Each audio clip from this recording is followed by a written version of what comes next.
It's fitting. I've started the women's ice hockey question, so I'll be reporting. Volleyball question, I'll be reporting too. too. That is how they design it, yeah. What creates offense? Defense. What creates defense? Offense. No, the goalie in the back of the net. So you're crazy. I like you, but you're crazy because... At least if you're going to pick a trap game, pick the right ones. Little fast footwork. I know your feet don't move that fast. Brady, that's all flash, no pass. She didn't net it in the back of the net. That's not even a goal. What are you doing pulling out Ryan? Brady, Are you ready for some debate? This Bobcat Breakdown starts right now. Hello and welcome into Studio 125 for another episode of Bobcat Breakdown. I'm your host, Emma Morris, alongside Ben Jurgen and Spencer Decker. We've got an exciting show on deck for tonight. So, are you guys ready for a great debate? Super excited. You know, today's April Fool's Day, but this debate won't be foolish. Two Kyle Busch fans, certainly the tempers will not flare. We'll have to see. Maybe not. Starting off on the ice, the men's ice hockey team played in the NCAA regional playoffs in Allentown this past Friday. QBSN is here to recap the game. On Friday afternoon, the Quinnipiac men's ice hockey team saw their season come to an end with a 4-1 loss to UConn Huskies in the NCAA regional semifinals. The Bobcats, who hold the nation's longest active streak of 6 consecutive NCAA Division I tournament appearances, failed to reach a regional final game for the first time since 2021. The Huskies, appearing in their first NCAA tournament in program history, move on to face the 4-seeded Penn State Nittany Lions in the regional final on Sunday. The opening frame spelled disaster for the Navy and Gold, surrendering both of the first 2 goals of the game. The result, Bobcats to the locker room in a 2-0 deficit with just 4 shots on goal to show for it. On a 2-on-1 rush halfway through the middle period, sophomore forward Mason Marcellus made a move around the Huskies defenseman before dropping it off for junior winger Jeremy Wilmer to give the Bobcats life. Despite the great opportunities and pressure, they couldn't get one past first-year netminder Callum Tung. Tom would score one more empty net goal to bury the hatchet. If one thing is for certain, the Bobcats will be back and their quest for success continues. The Bobcats faced off against the University of Connecticut in the semifinals. They lost to the Huskies by a score of 4-1. Head coach Rand Pecknold elected to start first-year goaltender Dylan Silverstein in net, despite not playing since February 28th. Do you think this move was beneficial for the Bobcats? Ben, you start us off. Spencer, Emma, walk with me here. All right, I want you guys to imagine something.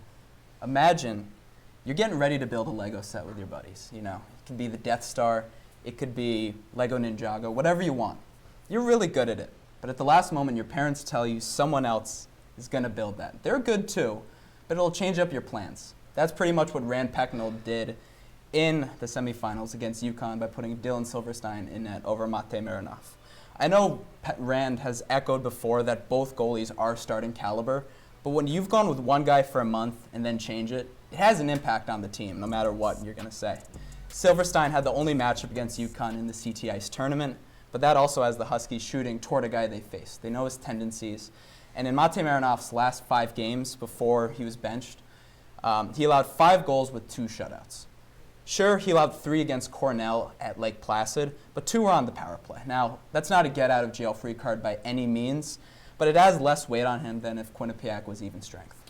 You know, I'm going to relate back to the start of this season when I was debating who should be in this spot, and I picked Dylan Silverstein for that role. Okay. Ultimately, when you look at the stats, a little better for Marinov in terms of save percentage and goals against average. Okay. But the man who played more games this season is Dylan Silverstein. That's why Nicky started that game against UConn. Marinov, you know, he closed the season pretty well, but in that Cornell game, obviously not his fault, and it's not Silverstein's fault that they lost against UConn either. Right. The defense did not play as well, and the offense definitely didn't pick it up as much as well. But the one thing I look at in terms of the history of these guys being in this program, Mate Marinov and Dylan Silverstein, both here not even over 2 years. Mate Marinov was pulled 2 times from his crease for his bad performance. Dylan Silverstein, that only happened once. I went back and I watched the goals that happened in these performances. Dylan Silverstein played an AIC team, and 4 of those goals, one-timers and breakaways are the consistency of that.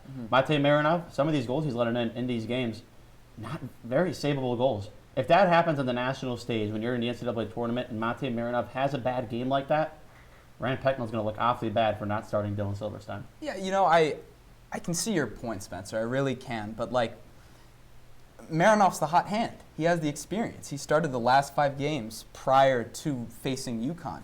You know, by pulling someone who's been doing well, granted it was against lesser competition. He's playing Brown.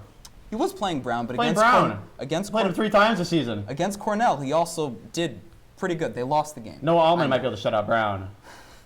Well, he has the 1,000 save percentage, but He does. Hence that what I'm saying. I think if you have that guy Marinoff returning to the program, his confidence must be shattered after this. Yeah, and in that Cornell game, you watch the second goal he gives up. It is a pass from about the red line where he's standing in front of the goal. He passes out in front, doesn't even make an attempt with his stick to poke it. It is inches away from his pad, lets in the deciding goal for Cornell to go to overtime and win that game. Absolutely ridiculous from him, and I think that's why he got to start. Well, this debate can go on forever. The men's ice hockey team is losing their current leadership group, including Captain Travis Treeler, as well as some other impactful graduate students moving on. Which graduate student leaving do you think will be the biggest loss for the Bobcats next year? Spencer, let's start with you. Yeah, I didn't want to refer to stats too much when it comes to goaltending because obviously similar stuff. But in terms of stats for this role, I think there's only one guy, and it's the guy that wears a C on the chest, and Travis Treeler. Second most goals on the team with 16, third most assists with 20, and also the third most points with 36. Disciplined player, a true leader on this team. You look at it, 4 penalty minutes the entire season, only committed 2 penalties. A disciplined man who knows how to lead this team in that graduate role. One other point that I want to make, Quinnipiac led the nation, the entire NCAA in face-off percentage. What did that do for Travis Treeler? He's a guy who takes those important draws for this team. So to lose him in your face-off percentage is one of the best things that Quinnipiac did all season. Along with him being on the power play, tied for the most power play goals on this team with 9. He just leads most of Quinnipiac, maybe not lead, but he's in the top percentage of that, and losing somebody like him who in a Quinnipiac offense that is so prolific this season, that was really what they were good at this season. They struggled at times, but defensively they would give up some really bad goals. I mean, you look at that weekend when they played Harvard and Dartmouth at home, defensively for them, the whole team, when your defense can't play well, it's hard for your offense to pick it up sometimes. Yeah, I mean, Travis Treeler is an impactful player. He had the C on his chest for a reason. But what Quinnipiac has is they have goal scorers returning. Aaron Schwartz, Mason Marcellus, and Anton Serbone, for example. And they have a culture that tends to produce leaders.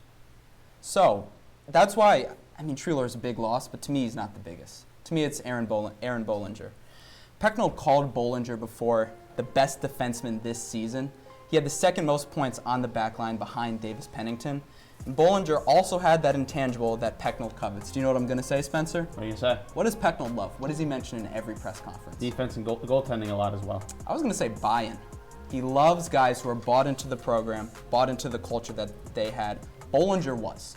He played a lot of minutes. He was the only Quinnipiac player to play more than 20 minutes per game, and paired with Elliot Gronwald, that helped lead the defensive unit. For the second half of the season, he was the quarterback on the power play, and he helped them become the #1 unit in the country. With 2 defensemen in the portal, with Moore leaving, and Davis Pennington today signing with the Kalamazoo Wings, an affiliate of the Vancouver Canucks, Bollinger leaves a large hole. Rand Pecknold will go into the portal to get a defenseman, and he did. He got a defenseman from URI on his third school, Will Gilson, 24 points, 7 goals, 17 assists. And to me, immediately going into the portal and getting a guy, that was his #1 priority, to replace Bollinger. And I think that is proof. I think he's going to do that. But the counterpoint your thing with the power play, you can set up a power play, but if Victor Shkuneski misses the net wide, the assist doesn't matter, the pass doesn't matter. Right. So no matter what he does, passing the puck around the point and getting it to guys, that's good and all, but ultimately it's not going to matter for him. You know, he was one of the best defensemen on this team. I'm not going to argue that. He played in less games and had very similar stats to Cooper Moore. But ultimately, he's a true leader. He played in a game after suffering a brutal injury late in the season. MCL. He's a really good leader on this team. I just think that in terms of, you know, defense wins championships at times, but I just don't think he was the person for that. Both very impactful players. But now it is time for our first commercial break of the night. When we come back, we will have early Winter Sports League predictions for next year. You won't want to miss it.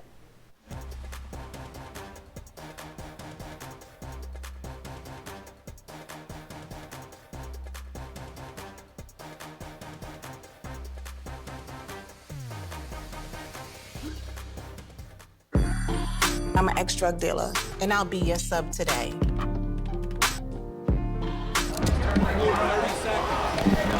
2 milligrams of fentanyl can be lethal. A lethal dose is in here. Who gets it, I won't know. It's cheap, it's potent, and it's profitable. The sad reality is, fentanyl is being mixed into everything now. More kids should know.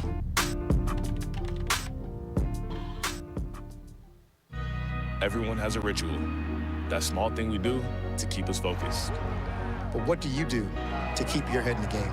To drown out the self-doubt and support your mental health.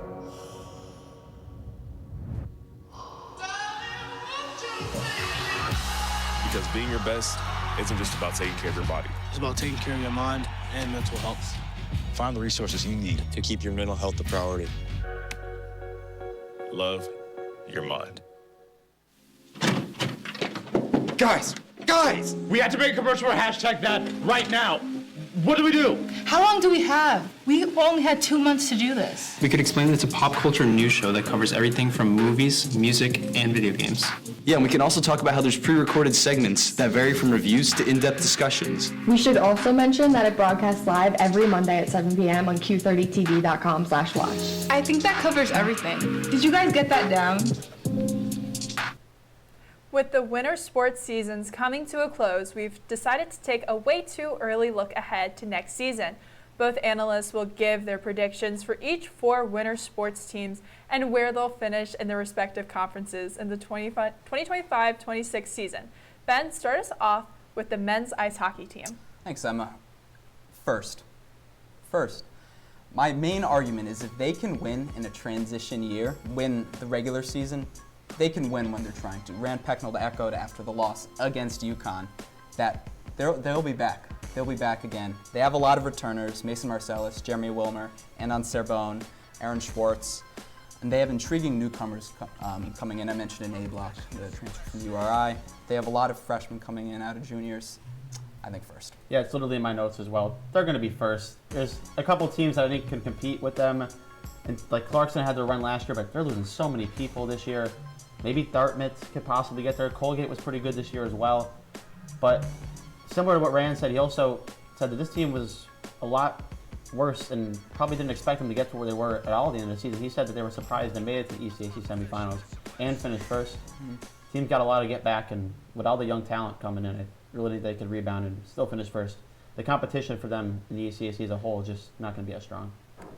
The women's ice hockey team missed the NCAA tournament this year, but finished in the top 5 for the ECAC. Where do you see them ending next season, Spencer? Yeah, I got them pretty low. I'm dropping them down all the way to 6th place in the ECAC. There are some really good teams in this conference for the playoff year every time. Cornell, St. Louis, Colgate, Clarkson. Those teams are given, and teams that finished higher than Quinnipiac this season in the standings. Team that I think is going to surpass them, Princeton. They have Mackenzie Alexander, one of the best rookies in this whole entire conference. And a stat that I'm going to give on this team, why they're going to be at so bad, Felicia Frank's coming in, she's going to be really good. Lapata, Labad, Doyle, Urban, Donahue, Stockdale, Rittenhouse, Stamiskevich, Cooper, and McIntyre. 108 of the 246 points that were scored this season. That's almost half, Ben. So there's no way this team is going to find a way to be better. They're going to have to drop in the standings. Yeah, Spencer, I agree with you. I have them 1 place higher, though, at 5th. But it's a lot of the same points that you made. The other teams in the conference that you mentioned, Cornell, Colgate, Yale, St. Lawrence, they're all better. They all have returners coming in. And they're in a similar spot as they were last year. I mean, they have a lot of people leaving. Kendall Cooper, Maddie Stamiskevich, Maya Labad, and I think they'll be good. Cass Turner always finds a way to get something out of her group, but they're not going to be one of the best. And I considered Yale with Pia Dukarich, but the battle in the end of the Bobcats find a way to prevail usually there. So I think that'll propel them over there in the standings. Yeah. Next up is the men's basketball team, who won the MAC regional or regular season title for a 2nd consecutive season. Ben, back to you. I'm glad I get to start us off on the hardwood. In my opinion, I think Tom Pecora is going to do it again. I have them in first. They have a lot of losses. That's undeniable. Amari Monroe, the MAC Player of the Year. Paul Otieno just committed to St. Louis in the A-10. Xavion Lewis, Doug Young, Alexis Reyes, Ryan Mabry just entered the portal. But they have Jay-Z. not the rapper. They do. Jaden Zimmerman. They have him. I think he can take a massive step up. I mean, he was a key contributor behind the arc. And Nick Boyd would kill me if I don't mention Lateef Patrick. I believe in the hype. I believe he can be their one. I believe he can be their distributor. And I think the biggest concern for me is rebounding. Otieno and Monroe both led the team in rebounding last year, but they have Grant Randall coming back. They have Spence Wayway. Yes, they do. Coming back. Yes, they do. At center. So I think they have replacements there. Maybe they won't be as good, but the rest of the MAC is depleted too. Sacred Heart has a lot of returners, but I think Quinnipiac is going to do it. Maybe win in Atlantic City too. You know, I was really considering putting this team first. Okay. But there was one deciding factor in that when Caden Bennett answered the transfer portal a couple hours before this show. Such a key role for this team, averaging over 10 points in his role. And I think Spence Wayway will do really well for this team. He is probably one of the tallest players that has come through this Quinnipiac program. He's over 7 foot tall.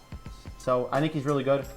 Teams I'm looking for to possibly beat out Quinnipiac, Manhattan, a very surprised team this year. They have a lot of returners as well. And Jerry McNamara coming over to coach the Siena team. They have a lot of returners as well. I think they'll be good. And Sacred Heart, as you mentioned, could also be a sleeper team. Yeah, Will Sidnor could be a potential MAC player. Amazing player this year. He's great. Last, the women's basketball team is coming off a MAC championship game appearance. Spencer, where do you think they will finish next year? You know, I think unfortunately this team is so good every year, but the Fairfield Stags just always find a way to get in the way for Christian Fabry. So second place is where I'm putting them. The loss of Gallery is huge. There's no doubting that. And it's unfortunate for them. They're going to be a very good team, but there's no Gallery. I don't think there really is for this team. You know, there was a press conference where Connor Core asked a great question. Has you ever been having a coachable player that could, basically you could ask them what they want? And Coach Fabry, who's been here so long, can only name one player. So, I mean, that's just crazy to me for a first year like that to lose her on this team. It's going to be really hard. And Megan Anderson's still on the Fairfield Stags. So, Gal Reviv's a special player. She's one of the best players I've seen at Quinnipiac. And the MAC, frankly, hasn't seen someone like her, someone who's won Rookie of the Year and Player of the Year. But you mentioned Fairfield. I have one of Marist or Merrimack above them too. They have a lot of returners. So I have Quinnipiac in third. The loss of Gal Reviv is going to be huge. The loss of Coranda Perea and Grace LaBarge eliminates a lot of size. But they do have Ella O'Donnell. They have Emma Lazat and Regan Cibolo off the bench. But Gal Reviv, man, she leaves a massive hole in this team in distributing that I don't know if someone like Carson Martin or Jackie Grisdale can step up and really fill that spot. Yeah, I mean, early in the season, we didn't know how good Gal Reviv was going to be. Jackie Grisdale had a career game, hitting all those threes on that home opener. I really think that's going to be the key reason why they could propel themselves and stay in second place. Unfortunately, it is time for us to take another break. But stick around to hear about men's lacrosse's playoff pursuit and baseball's inconsistent start.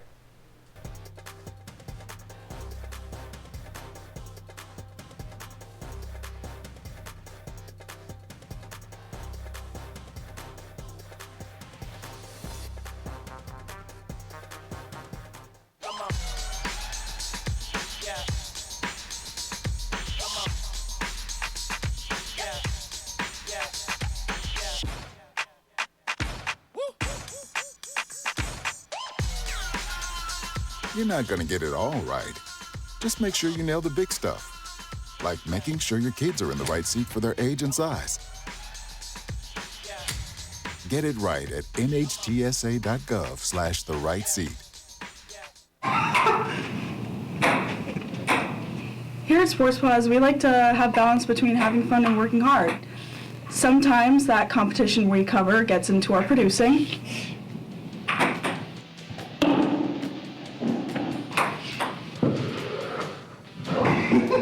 Tune in every Monday night at 9:30 at q30tv.com/watch for all the news, highlights, and more.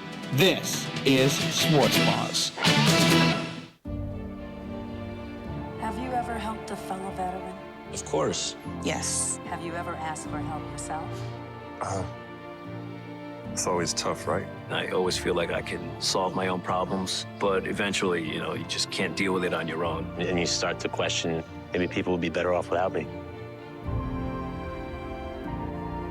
And you realize that you're not alone. Once you take that first step, there's so much support.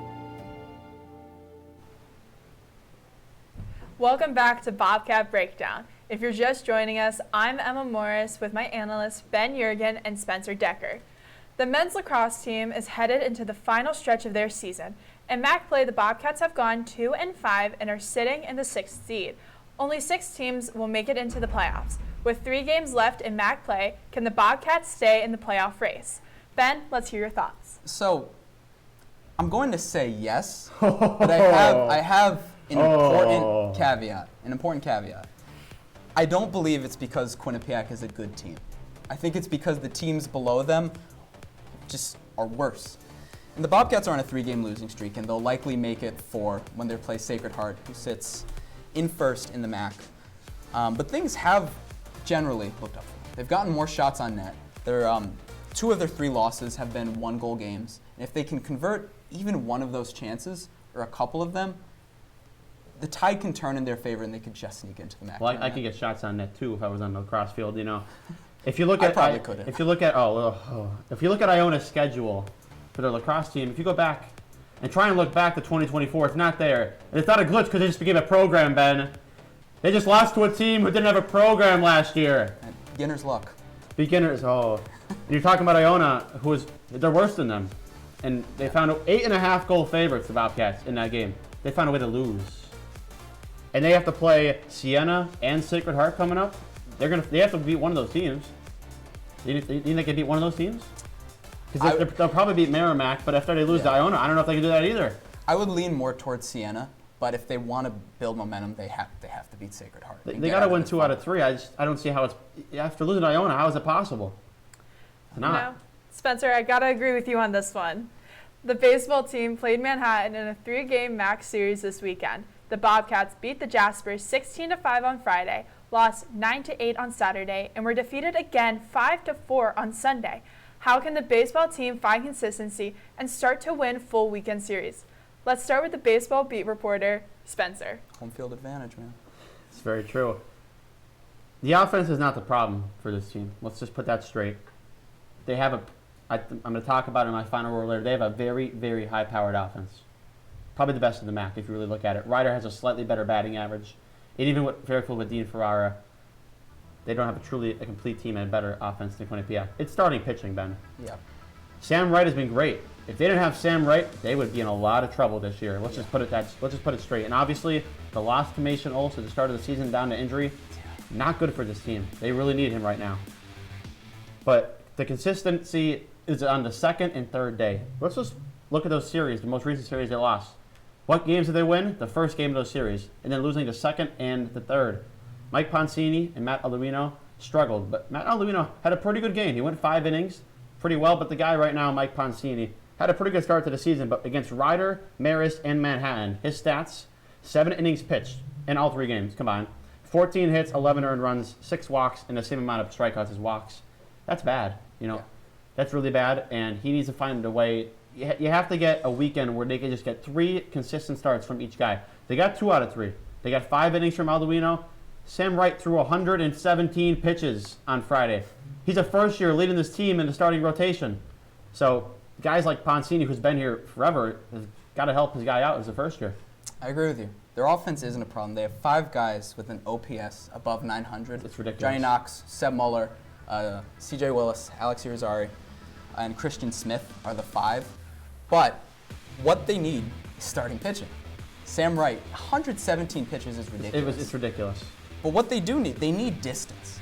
They don't need pitchers to up their pitch count, but they need distance. Mike Poncini, the longest he's gone this year is 4.2 innings. Granted, I don't know if John Delaney has him on a pitch restriction, but if you have a starter, that's not acceptable. They need guys to go 5, 6, 7 innings. Matt Alduino, he went 8 2/3 against Iona. He did. Of 3-run ball. To me, they need distance. They need better command. They've allowed the 3rd most walks in the conference, and they need consistency. They have all of the pieces, and they've shown they can. Pitching, hitting, defense, but they need to put those 3 together. And the bullpen hasn't been the problem. They've had guys like Cable and Frankenyear come out of the pen and look really good. Also, Ryan O'Connell, yeah, he's that pitched second and brilliantly third in the late day. innings. It's really what's going to matter for this team. Yeah. Moving on to the hardwood, both basketball teams have a key player departing. Amari Monroe for the men's basketball team and Gal Revive for the women's team. Which player do you think moving on from Hamden will make more of an impact? Let's start with Ben. Okay, now it's my home court advantage. It is. In my opinion, I think it's Gal Revive.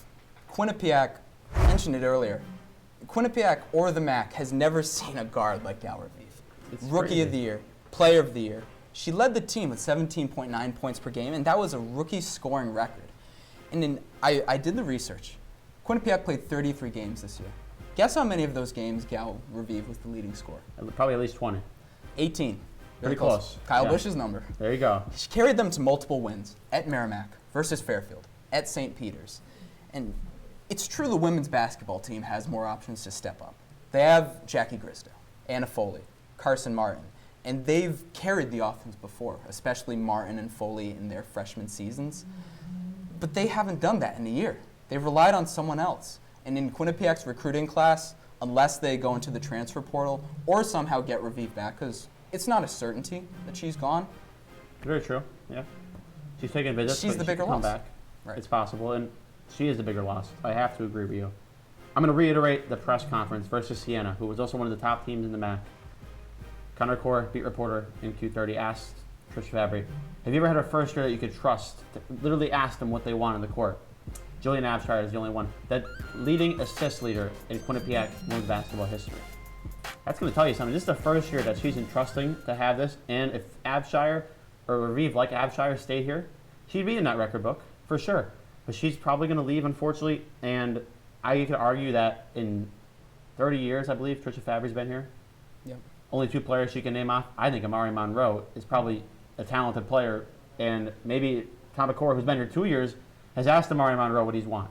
So both really talented players, but in terms of the history and the legacy that Quinnipiac will have with Gal Revive, she's got to be the answer. Not just really talented, they're both great. Yes. They're both great players.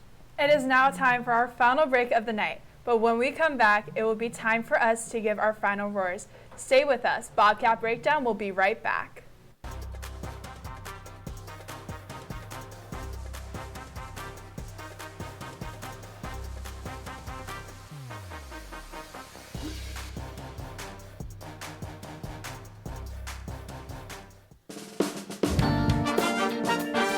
No, I'm not gambling.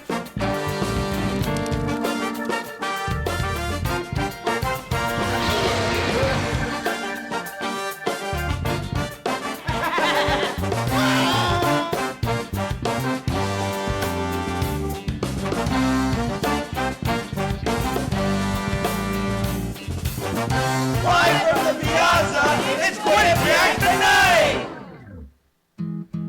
Where did the time go? I don't know how I got here. You've done the hard part. You quit smoking. Now do the easy part and get scanned for lung cancer. If you smoked, you may still be at risk, but early detection could save your life. Talk to your doctor and learn more at savedbythescan.org. You know you don't have to wear your PT gear anymore, right? It's comfortable. So how's civilian life treating you? It's fine. When I got out, I didn't want to admit that there was anything wrong because I felt like a failure. And then I realized, like, there's nothing to be ashamed of. So I started talking to someone. Maybe you are fine, but if you're not, it's okay. Thank you. If you or a veteran you know needs support, don't wait. Reach out. Find resources at va.gov/reach. Welcome back to Bobcat Breakdown. It is now time for us to give our final roars. I'll start us off. Everyone has a family, whether that be your parents or your team. In athletics, having your team be like your family is a major key to success. Being there to support each other after tough losses, or sharing the memory of your first season win. Creating that bond between players can drive a team forward. As a former athlete, I know how important being a united front is, how being there for each other will create a lifelong bond. It was comforting knowing someone was always there for me. I had my teammates in high school, but now as a member of student media, I have a new family. I found a group of people who have made college so much easier. I know that these people will always be in my corner ready to help whenever I need it. But family is also the ones who saw you grow into the person you are today. It was my parents who drove me to early practices and late games. My brother who pushed me to be better. Grandparents who knew nothing about the sports I played, but learned it so they could talk to me about it. It was my parents who told me to be a sports journalist. I would not be where I am today without my family, blood or found. For the boys on the diamond at Quinnipiac, despite having star players like Jared Zimbardo and Keegan O'Connor, they have been unsuccessful as of late in postseason play. Due to this, many people don't believe the Bobcats can succeed in that matter. Since the Bobcats won the MAC championship in 2019, Quinnipiac has only qualified for the MAC tournament in 2023, where they fell in the semifinals. For this year's team, it is surely not a given in baseball, but it looks like they'll be headed back to Pomona, New York, where the stakes will be very high. But in order for them to succeed, there are cylinders that will probably have to be working in order for that to go well.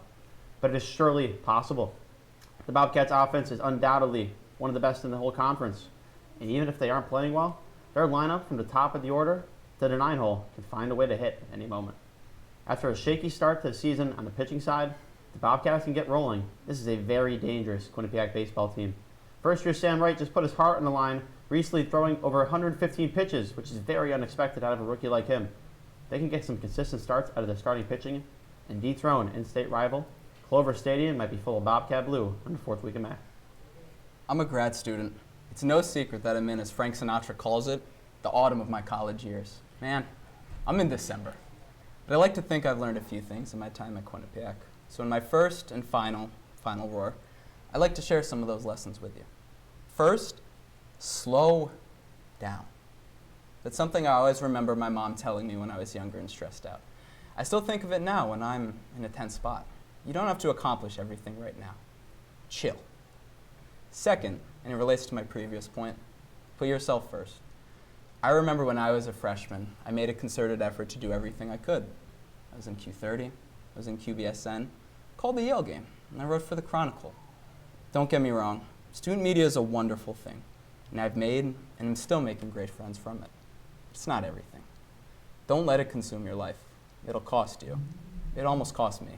My friends, my relationship, myself, pretty much. Something I'm so proud of seeing now is my peers putting themselves first above what they do. After all, when they do that, it makes what they do better.